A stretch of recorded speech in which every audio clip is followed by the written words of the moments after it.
All right. Welcome, everybody, back to the Sketch Wagon.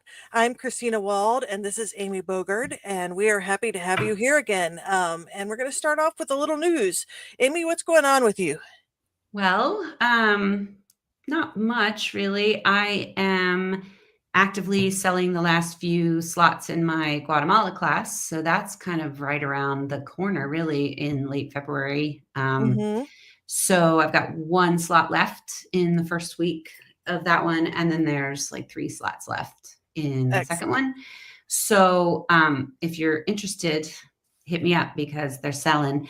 And Guatemala was just labeled by Condé Nast Travel Magazine as the number one place to visit. So if it's good Wow. enough for Condé Nast, it's good enough for us. So it's really exciting because I have known for years that Guatemala is such a hidden treasure, and we sort of stick to Antigua Mm-hmm. so that we can walk everywhere. We don't have to get in cars, but you could do the 5 days with us and then tack on an extra few days to go see Tikal and the Which is ruins totally there. worth it. Totally worth it. So is a side trip to go up with the hippies up at the lake. Uh-huh. That's a lot of fun too. There's often like yoga retreats and fun things to do up Yeah, I there. haven't done So the lake yet. I'd love to. it's very magical, and each little town along the sides of the lake is quite different Mm-hmm. because they are sort of geographically removed from one another. So you have to take a boat to get from one or the other for the most part. And so each little town has its own personality and its own textile heritage, which is really a fascinating approach to Mm-hmm. exploration there. Someday I'd like to add the lake into um, a class, but I haven't. That it's enough beaten off the beaten path that I am not quite there logistically to want to Mm-hmm. fuss with that. Antigua is so easy to get to from Guatemala City and all that. So yeah, Yeah, logistics are always, whenever that's our problem with when we plan Romania. There's so many places that we love, and yeah, it's just not possible to do a fraction of them because yeah. you'd be in the van too much. You can't just drive 8 hours each day and try to get to all these different No, locations. no. You have to make decisions, and it's really Yep. hard because there's so many places that we really love to visit and that are so wonderfully sketchable, but it's going to take trips. I mean, there's still places, and I'm sure it's the same with you in Guatemala. I mean, you've been to Guatemala and Taos how many times? And I Yeah. just There's went on my always fifth. something new. Yeah, I just went on my fifth trip to Romania, and there's still cities I haven't seen, places I haven't Mhm. gone to that Yeah. I would love to see. And everybody says, "Oh, you should do this and you should do this," and it's like I would love to, and maybe eventually I will do all that. But for people visiting, they have to make choices, and Yeah. Guatemala, or Tikal's a good choice, but I mean, Antigua is just so amazing. Yeah, Antigua, you kind of get like from the textiles perspective, Hmm. from the lake area, all of those folks come down with their textiles. So you can learn about the textiles and meet people from those towns selling their wares. And there's museums, there's ruins to draw from. And like you were saying, like spending all that time traveling, like that's one of the interesting things about what we do, Christina, is that this isn't just a vacation where you're like, go snap a picture, go snap a picture. We really have to think about time and energy and how we balance those, because you want to eat good food, you want to rest enough, you want to travel from here to there, but all of those things pull away from making any art or Hmm. sketching. And some people, like I myself am a very slow cooker.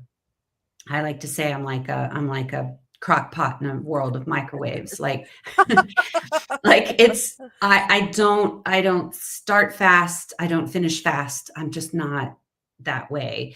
And so if I'm moving from place to place, it takes me like a day or two to kind of get settled, which is why on my trips I tend to not move much between here and there. So allowing enough space for people to be able to make some art is important on these art Hmm. trips. So And also, as a sideline, people should never feel embarrassed or uncomfortable with the amount of work they create on, because some people, they like to soak everything in but might only do a couple of drawings or Yeah, whatever, and and that would there's be no shame me. in that.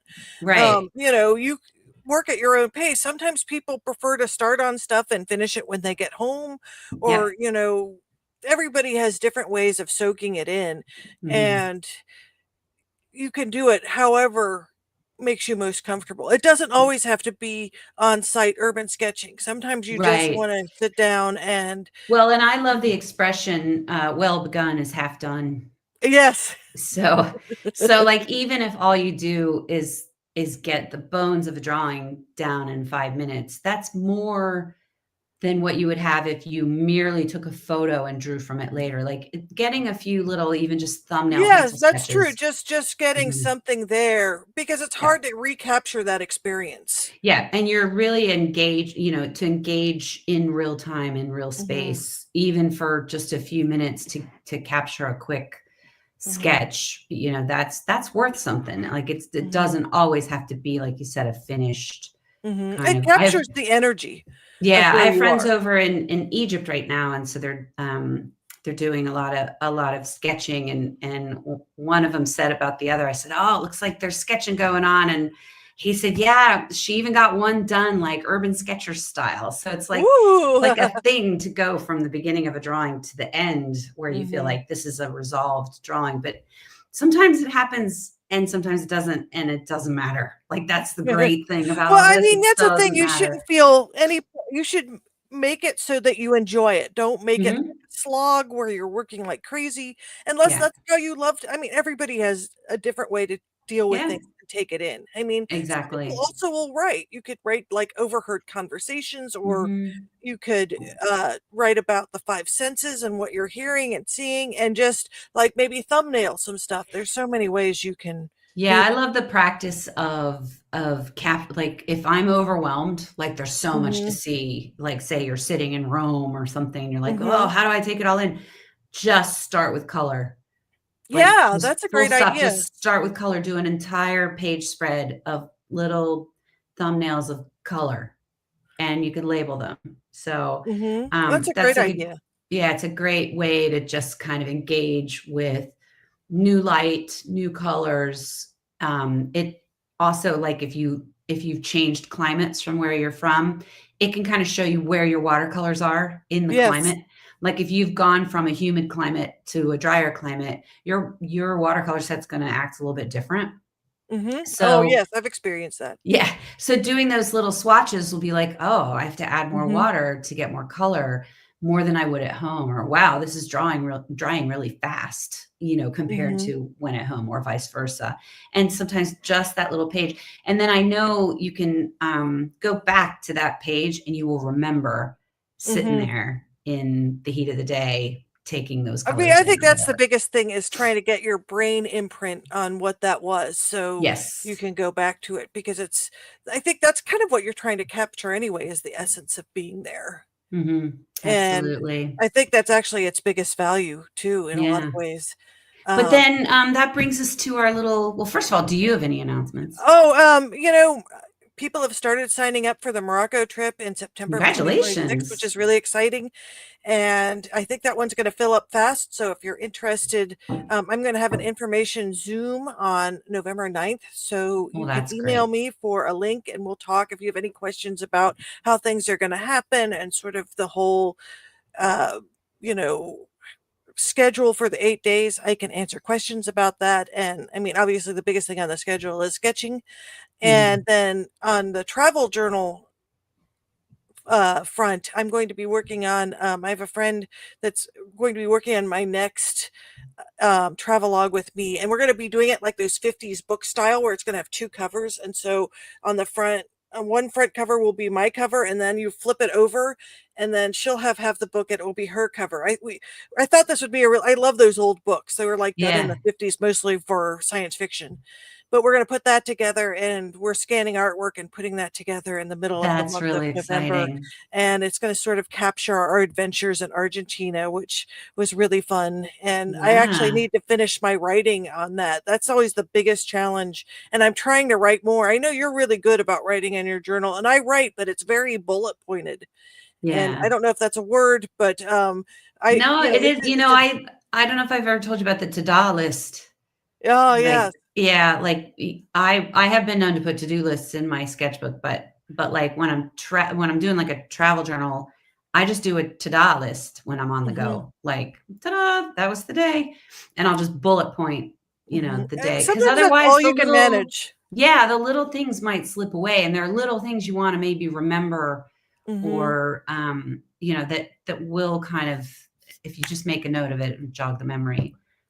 I mean, the hardest thing is sometimes there's some really funny anecdotes, and if you don't Yeah, write them down, you won't remember them. And it's exactly. a lot of times when you're working on a travelogue like this, that's the funnest thing, or and at the time they don't seem fun, but the stuff that goes wrong is often the most interesting stuff in the journal. Right. Because I mean, I guess that's in the history of writing. When things go smoothly, people aren't really that interested. But, the second Exactly. that bus breaks down, or, something happens, you drop your sketchbook in the mud, or, Yeah.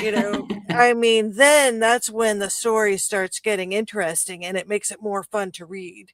Yes, And thinking exactly. about that as your narrative through a travelogue, I think overall enhances the experience. So, Yeah. but it's so easy to forget to write that down. Yeah. Yeah. No, it's worthwhile taking a few minutes at the end of every day or even over dinner or a cocktail or something, and just kind of make a note of what the day captured. Or even if you don't have time, like just throwing something in the notes of your Mhm. phone along the way, like keeping track of that along the way. Cause I often encourage my students and participants to like take a source photo of like whatever it is they're drawing because the light is going to change, something might shift and we have to get up and move, Mhm. or whatever. And if you've begun a drawing, you want to have like a reference photo for later to finish it off or tweak it or whatever. And so maybe while you have that phone out to take a photo, you make a note of like what you were hearing or an interesting quote or quirk about the place. So And I think that's really important. And yeah. because I think there's something about the way the brain records stuff. And you Mhm. you think, "Oh, well, I'll remember this later," but I don't know if you've experienced this, and it's super embarrassing. Like sometimes somebody will come up to me, and you and I meet so many people, and somebody will come up to me and say, "Oh, we talked at length last year." And I'm like, "Oh my God, I don't even know who you are." I have had that happen. And I feel terrible about it. I'm like, "How could I have missed?" I And it's think not any I comment on I them. don't think I think it's Yeah. that when we're in the moment, we're really in the moment. Mhm. And and also when someone comes in sideways that's outside of like if they took a class with you that was at like a whole other place, it might take a minute to like jog that memory. And I know when I'm teaching sometimes I'm a little even a bit out of body like Mhm. and so I might not be as fully present as I would like to be. And so I might forget Mhm. someone's name or whatever. So I totally get that. But when we're not going to Morocco and we're not going Yeah, to Guatemala and that other brings a good places, segue. yeah, yeah, it's like, what do you do when you're at home? Like, and so both of us, like, I don't have another trip. Like, I don't have another flying trip until Guatemala, and then Mhm. I'm not really leaving town until Christmas. So are you going to be in town for the next couple of months Yeah, or pretty much till spring, is the yeah. plan. I mean, Yeah. So we were kind of wondering like outside of going to your local urban sketchers outings, which we highly recommend. mhm. How do you stay inspired to keep sketching and keep working and keep drawing and all that when things get maybe not boring, but kind of ordinary? Like how do you approach that, Christina? I mean, there is so much around you to get inspiration in, and I think that Mhm. the hardest thing, because you don't have to go anywhere different really to see what you have in, even in your home. I mean, when you Right. start sketching around your house or on your street, you discover a lot of stuff that you didn't even know was there. I I agree. mean, there is so, and especially during the holidays, like right now at Halloween, which Halloween's tomorrow. Um, I when did people start decorating so much? I want to go out and sketch some of these displays, because when did Yeah, they're people really start? fun. I mean, it looks like they spend more than they do on Christmas. I mean, people have like these 15-foot tall skeletons and then whole horror displays. I mean, I'm Yeah. almost beginning to think that these Halloween displays might be supporting the economy, because there's so many of them.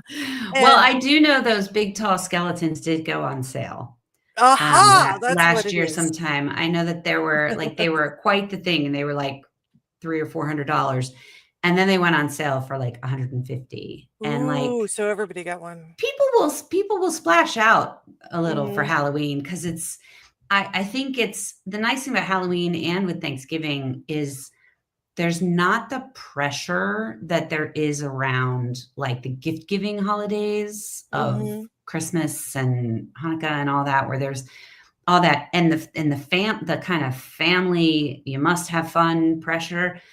I feel like with Halloween, it's a very creative mhm, way to have fun and to show kind of to make your mark in the neighborhood. Like I know mhm, plenty of people who wouldn't call themselves artists, but probably have like the best Halloween display on the front porch. You know, it's a way of just being creative. So it's really fun. And yeah, I agree with you. It'd be fun to go around and sketch people's front porches. I mean, I think that there's so much that people overlook where they live and close to where Mhm. they live. And, that's one thing that urban sketching has really helped, but you don't need to even go out on an outing. It Right. takes me to neighborhoods I've never normally go to, because you tend Yeah. to not travel that far from your house in a Right. day Like becoming a to a tourist in neighborhood. your own Yeah, yeah, hometown. Yeah. exactly. And so there's Mhm. and there's so much that you find out about other areas of town that I think is really special. Yeah. And I think that that's one way to keep creative. And then also, and you have some books to recommend, which is great, because Yeah. we were So going to I'm get a into practicing techniques and stuff. Yeah. So Yeah, good. well, or maybe not necessarily techniques, but like definitely some suggestions. Like, so the idea for this episode of the Sketch Wagon Hmm. came about because we were talking about how we were both going to be home for a few months, and that was like kind of different for Hmm. us. And it reminded me of this book that I have had for a long time. It's called When Wanderers Cease to Roam. Is that right side? Oh, wait, or It is is it? showing proper. Yes, it is Oh, showing it is. properly. Okay, because for me it's Yeah. backward, but it's by author Vivian Swift. Uh-huh. And you can find it like in the thrifty bookstores and that kind of thing. But basically, she spent years on the road traveling and sketching, and she was kind of like lived out of a backpack, traveled all over the world. And Hmm. then she decided to settle down back home. Hmm. I believe it was in Connecticut or somewhere in New York or something. And this book is all about, it's called A Traveler's Journal of Staying Put. And it's a real What a great it's a idea. yeah, it's a really nice book. It's all about it kind of takes a year-long look at her ordinary life. She Hmm. alludes to travels that she has made in the past, and then talks about the things that she's observing in her day-to-day life, everything from cats to the weather patterns to the gardens to how the seasons are changing, all that kind of stuff. And she catalogs it in her journal, which is really, really wonderful. Hmm. Um, and so that book kind of got us thinking about, how can we stay inspired? So there's a few I wanted to run through. I mean, I have stacks, so we won't Oh, go, yes, yes, please but do. I have a few more that are like real kind of, they're books that I sort of go back to when I'm feeling a little bit stuck, like to remind myself like how I got into all this in the first place. one of the big ones is Dan Price's little treasure, How to Make a Journal of Your Life. And I first heard of this book back when we were doing a lot of backpacking, and I used to take my sketchbook with me and draw. And there was an article in Backpacker magazine by this Dan Price that was illustrated. And my husband said at the time, "This is kind of what you do. This is exactly what you do." And I didn't realize that other people did what I did, like drew little maps and made little pictures and, you know, and talked about the funny stories of things that would happen on a backpacking trip or whatever. And so that's kind of what got me actually paying attention to what I was doing, because I just was doing what I was doing and didn't know it was a thing. And then sure enough, he had written this little book, and I went and got that little book. And then that led me to Everyday Matters by Danny Gregory. This is a classic.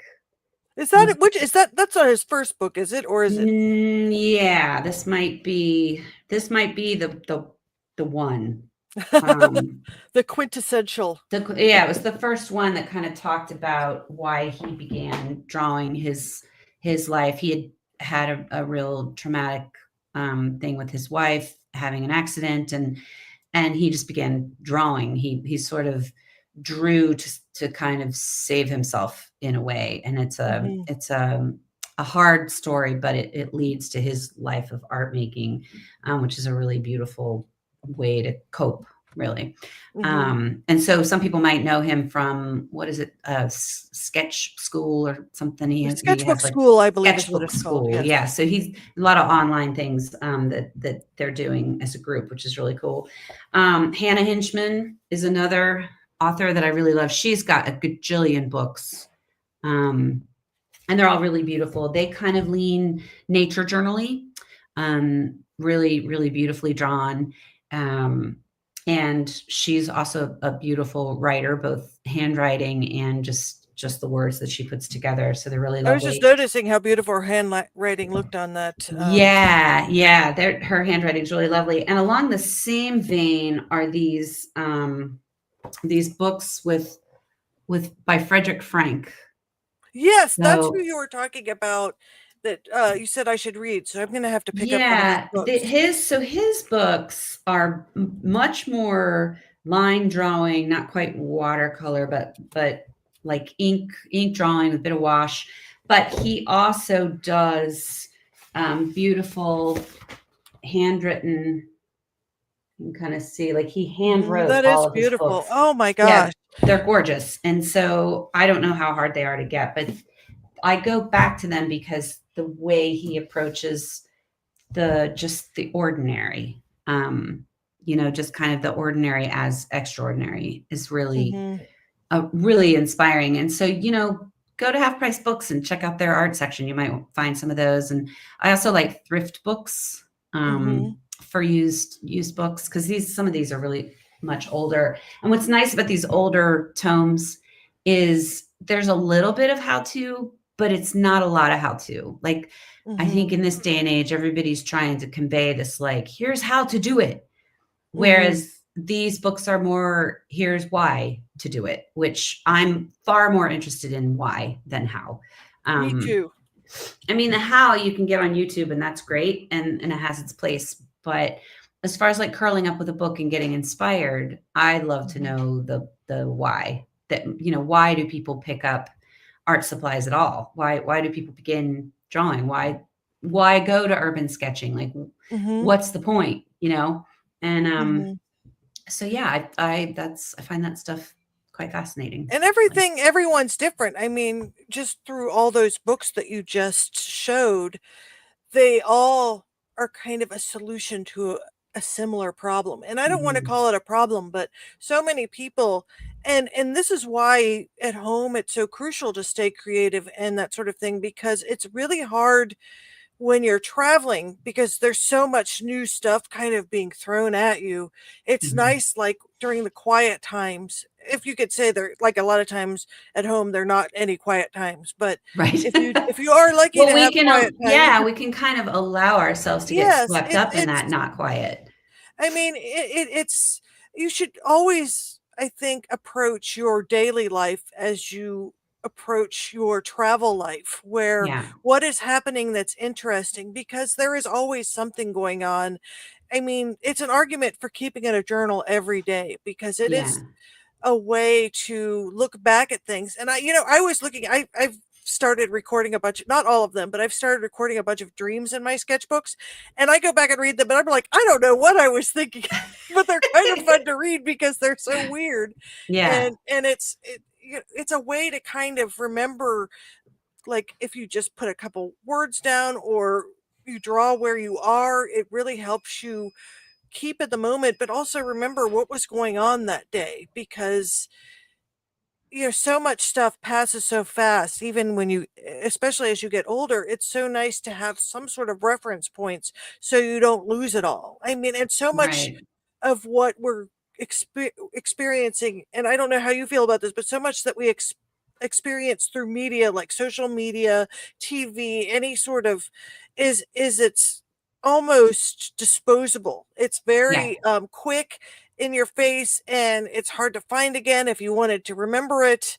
And sitting down and writing and sitting down and sketching slows your brain down and keeps it Yeah. from racing, because I think that's why there's so much anxiety. People are so pummeled by everything. I don't think we were meant to have this much information flowing at us at once. And being able No, to we cut really yourself weren't. off for a few hours to journal or to sketch or do Zentangles or scribble or just paint a color on your journal page, Yeah. anything like that to keep you, I think, grounded. Is that the right word? What's the word I'm Yeah, looking I for? would I would totally agree. And I think it's really fun to have like I don't know if I have one with me here, but the library stamp, with the Yes. little and just taking that library stamp and Mm-hmm. stamping it in your book and maybe making a drawing. Like I know I did the other day, like the leaves have really started to come down in earnest. So I did like Oh, I love the some way you wrote leaves. that type. Well, I had been gone I didn't do any, I was gone on a musical thing Mm-hmm. and for a couple of days I played plenty of music, but didn't do any art. And then was visiting and didn't do any art. And so the writing in there was just kind of like taking stock of the last week. Cause sometimes you go places and you just don't have the time or energy. But getting back into that book once I was home, drawing some leaves from outside Mm-hmm. and writing and turning the page and all that stuff. um Now I have that, and I can, Yes. that was a great kind of reset, even though I didn't do any art the whole time I was away. And I think Mm-hmm. like using the little library stamp, or like yesterday I was showing you this, Christina, before we started, but I need more watercolors in my life. But my friend gave me this little tin, which is a Ouija board of Which these. I love that tin. It's a Ouija board, mystifying mints. And I decided to fill it with colors. Nice. So I spent last evening kind of filling these little half pans with colors and pulling from other pans that I had kind of let go, you know, Mhm. are half filled, because I'm always cannibalizing from my watercolors depending on like where I'm going or what colors I'm Mhm. using. And so I filled this one out to be kind of like a day to day. So like one of the things that I think works for me is to like get the art supplies out and like just fiddle around with them. Like even if I don't plan on drawing, but like now I've got, in my sketchbook, I've got the colors that, from this new set, like Mhm. all there and labeled, and just kind of playing around with making little swatches and And there's sometimes something just, satisfying about that. yeah, there really is. And just kind of, like I said, repacking your art bag for Mhm. being home, like make it, maybe turn it into a little basket. Like not everybody has a dedicated art studio. Like maybe you can only do it after the kids go to bed or whatever. So put together like a small laundry basket or something of all your supplies in one little Oh, I spot love that you that can, idea. yeah, that you can pull out at the end of the day. And not that it's not really put away. It's just literally in a thing, and you can just lift it out, leaf through it, figure out, what you want to work with, and have it be on hand and kind of out in the open, but maybe up on the shelf away from the kids. Or the cats or whomever. But yeah, just like re-engaging with your art supplies, even when you're not traveling, is important. And do you have, like, I mean, one thing to think about when you're at home and staying creative is always have creative stuff with you. And even if you carry a small purse or bag, Oh, yeah, yeah, just yeah. I have bring a little sketchbook. multiple. Like, always have a little notebook. Some people have, like, I have a couple really tiny ones that fit, like, Mhm. anywhere you go, and then just bring maybe a pen and a Oh, yeah, marker the or purse something, or just a kit. pen. Yeah. Yeah, yeah. I mean, I have a purse kit that I have Mhm. like a tiny, I wonder if it's in here. Again, I wasn't prepared, but I think I remember showing you guys, like I bought this little Yes. one that had like magnets. So you Mhm. open it up and it's got 6 little wells and a little magnet and a little. Yes, yes, that was so So I cool. almost always have that in my purse, Mhm. just to kind of make a Mhm. quick little Yeah, I have drawing. my mini palette and a water brush, and then my favorite pen, Mhm. which keeps changing, by the way, but, my favorite pens, and then but not too much stuff because I have a little purse right now, Yeah. and so it's enough for, like, one of those little, I love those 5 by 5 sketchbooks, and I've worked on even smaller ones. There actually Yeah. was, and I don't know if you saw this online, there was some sort of movement this, like, end of August, beginning of September, of people sketching in super tiny sketchbooks, and Yeah. I've seen a Yeah. bunch of stuff about those, and they are really cute. I don't love working in something quite that small, Right. mostly because I as we do get, have one of those. Let's see. As I they scoot are here, cute. here we go. I have this one that's this big. That's actually bigger than some of the, yes, I've had Yeah. that one Like, but before, this is because one of that's those the, little, oops, it's upside yeah, I down. One love of those those, little yeah. accordion books. But yeah, I mean, I have one that I wear on a necklace. Oh, neat. Yes, I know some people that, and they are super cute. I have a little bit more trouble. I probably could have done it, like, 20 years ago, but now with your, as you get older, eyesight and stuff like that, it's Mhm. harder for me to work that tiny. I'd Yeah. almost need like a little magnifying glass or something, which you can get those, like, for people that sculpt a lot or paint miniatures, you can get those and maybe work on something small like that. Yeah. But Yeah. I've But no, I've had it more something difficult. like this size, Hmm. like having this in your purse, or like a little, 3.5 by 5 kind of little thing. It doesn't have to be much. Or, Yeah. just like so I've recently gotten a bicycle. So I've been out on a bicycle. Oh, nice. And I have a little bag on my bicycle that I don't even bother unpacking anymore. Hmm. But I have in it not a full kit, but I've just got like maybe 3 or 5 little watercolor postcards kind of Hmm. wrapped in Nice. like freezer paper with a little like dot sample card and a Hmm. paintbrush and a little jar for water. And that way I know that if I'm out and I want to stop and sketch, I can. So, and Hmm. I don't have to think like, "Oh, am I carrying this?" or whatever, because you wanna keep it super light when you're cycling. But if I did happen to, make a drawing, I could always tuck it into my journal and then write about the day on the bike. So, you don't always have to take your full sketchbook. No, no, you don't have to bring, like, tons of, I mean, all you really need is a pen and a pad or a piece of Mhm. paper. Not everybody even has sketchbooks. Sometimes they just have, like you said, a couple A pieces pad of of paper paper, left over. yeah, Yeah, yeah. so And there's, then also, like, really finding the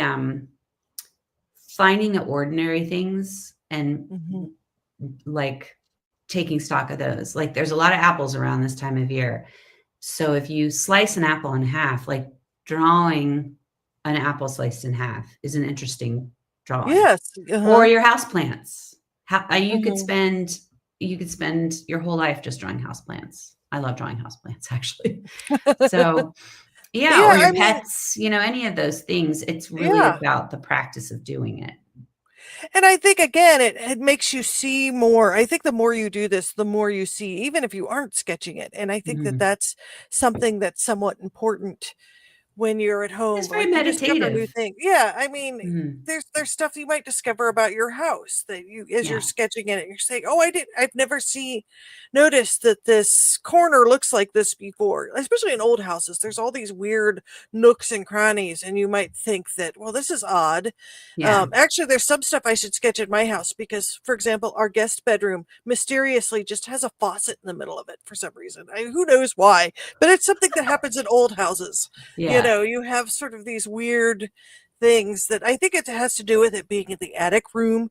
But Yeah. there's sometimes weird features in your house that you don't give a Does lot of does thought the to. faucet work?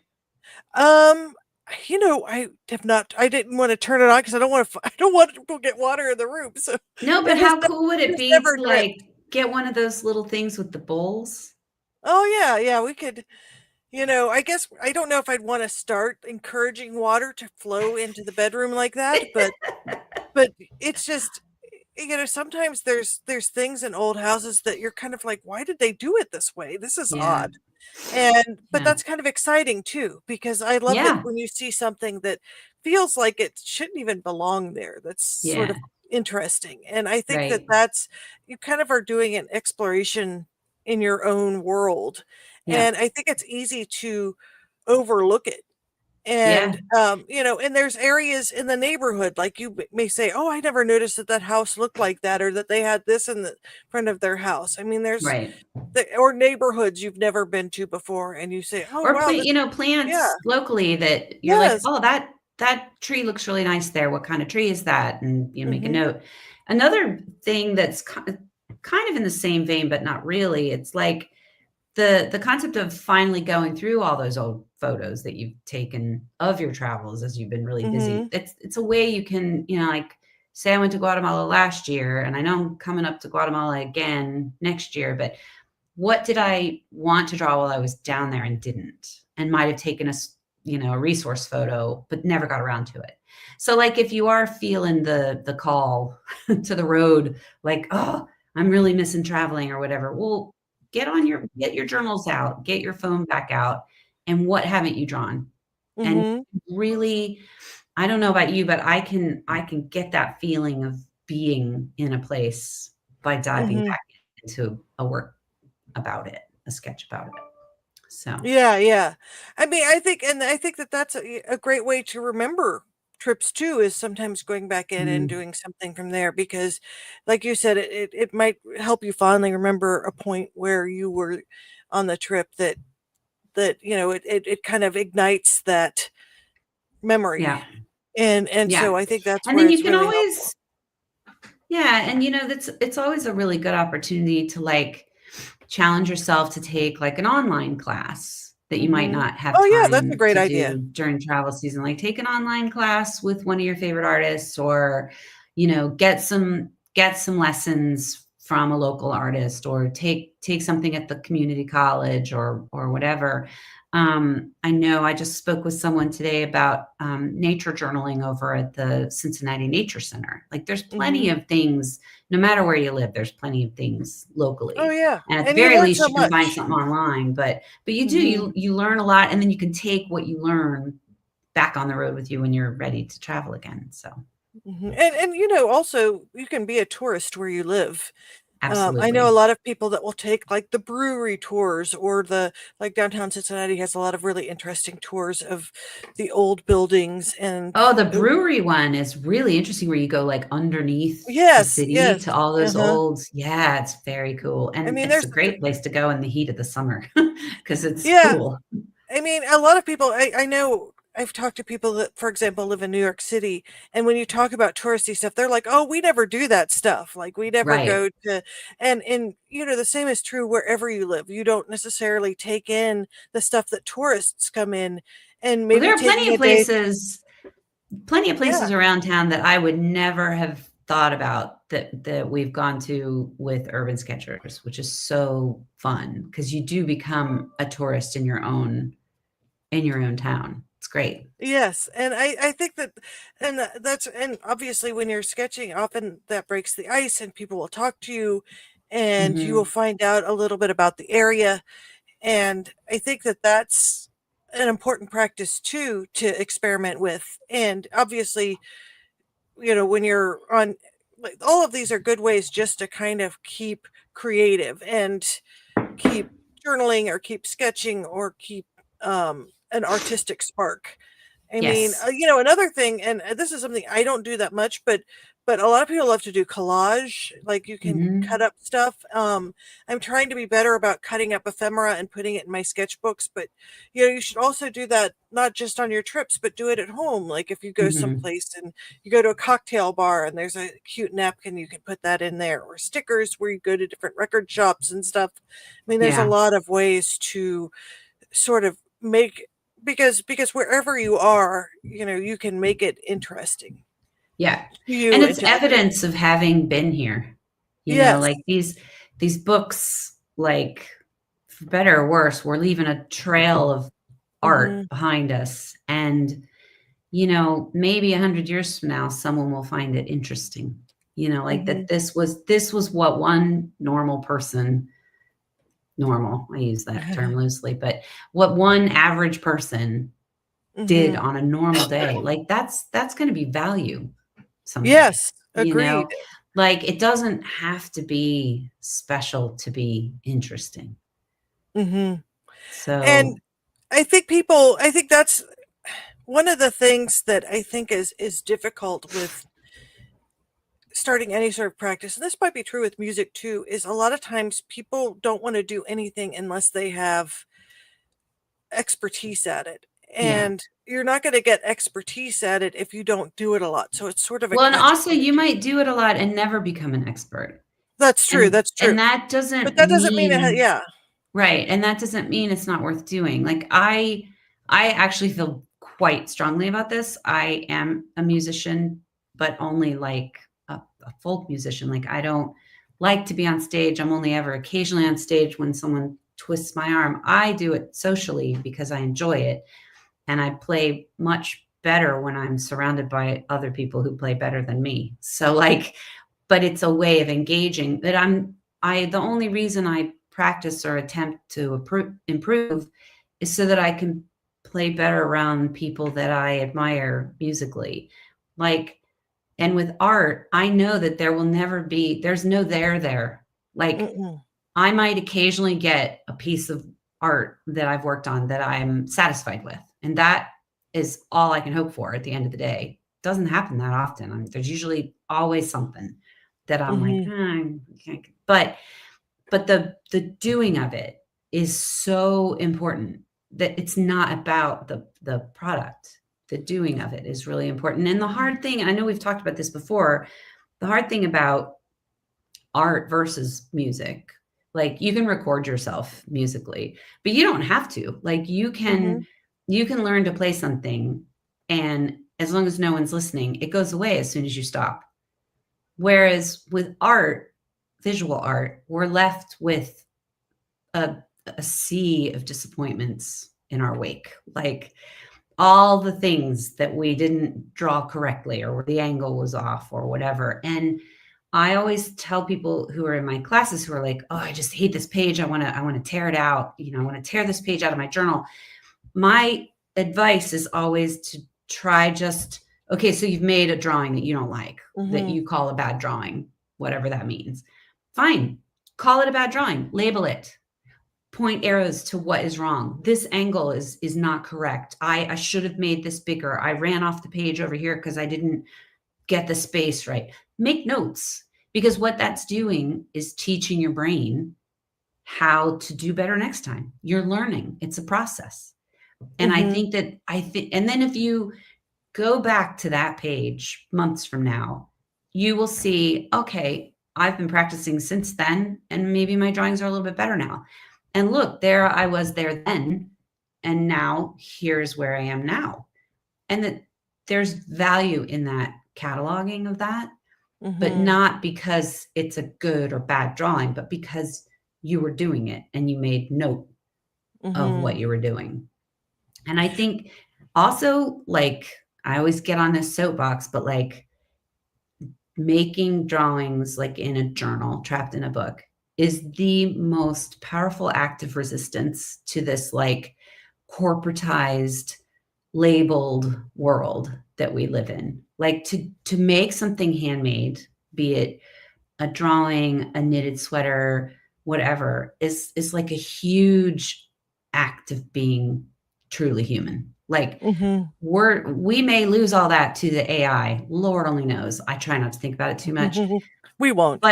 But the one way, I mean, the one really powerful way that we could just kind of hang on to what makes us human is to make something, draw something.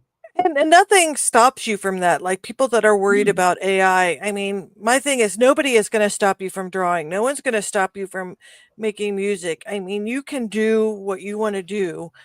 And I think that no one's going to keep you from doing Well, in a perfect creative world, stuff. Yeah. AI would take care of all the stupid stuff, and we would have more time to do the cool stuff like drawing and Mhm. whatever.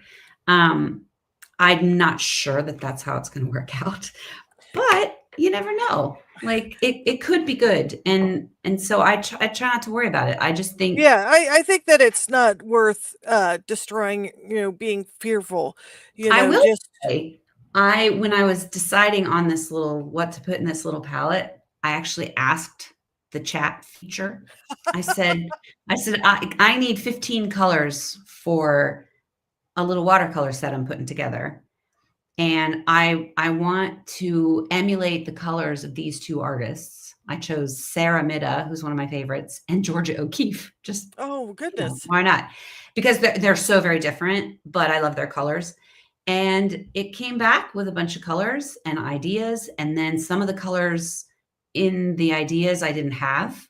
So then I asked, what if I wanted to create this color, but I don't have the color. What are two other colors that I could use to create? Like I didn't have a Payne's gray lying around. Mhm. So I said, what can I use to make a Payne's gray? And it told me an indigo with a burnt sienna. Oh, And interesting. I wouldn't I have would have like thought it was because you could probably do it with ultramarine blue and burnt sienna too. yes, you can, but ultramarine, like A little the lighter. indigo gives it that really cold, because that's the thing Mhm. about Payne's gray that is both Cold. good and bad, is that it's so cold. And I Mhm. think the indigo is what is the cold factor, and Mhm. then the burnt Mhm. sienna mixed in there. So I learned something new, and it was very interesting. So Yeah, I'm I your mean friend in that's the chat. yeah, I mean, I think that that's one of the hardest things these days with creative life is there are so many distractions, and Yes, people tend not to put. And I mean, you could expand your creativity beyond, like, say, making art or music, like making food or making. I mean, there's a absolutely. lot of processes that people can do that there's pleasure in that are not that people don't necessarily take advantage of. And Yes, so they kind of relegate it to, I just want to do this fast. I mean, that's kind of right. where this whole society has been. It's like they want everybody to do stuff faster and faster, but why? You don't need to really do it that fast, do you? I mean, Well, do you remember that book about Ferdinand the Bull? yes, yes, yes. That was such a great book. It was a great book, and I can't remember, maybe you will remember in the photos, like in the pictures. Did Ferdinand Hmm. have a ring You in his know hand? that's a Google search, and I can't remember Okay. because he Reason I'm gets stung, asking, right? He gets stung, and that's when he starts running around. And yeah, well, that's what one part of, but basically he likes to just pick flowers, like that's what he yes, wants to do. But I think, like, I don't know what brought this to my mind, but I think like we're being led I by see. Hmm. by the tech stuff, like the distractions and everything. We're kind of being pulled by the nose, and it's painful, but we just kind of like keep going because we're being pulled by the nose.